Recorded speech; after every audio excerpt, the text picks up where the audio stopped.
kuna ta lõpetas tol ajal oma kirikukooli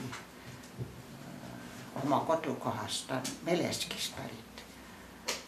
Lõpetas nii edukalt, et kohalik pastor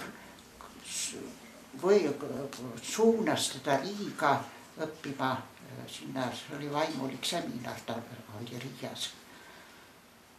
Ja isa oli 12-aastane, kui ta viidi Riiga kooli.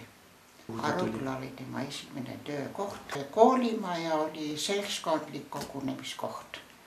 Kõik koosolekud, nõupidamised, kui isa rajas puhkpilliorkestri, siis kõik need harjutused toimusid koolimajas.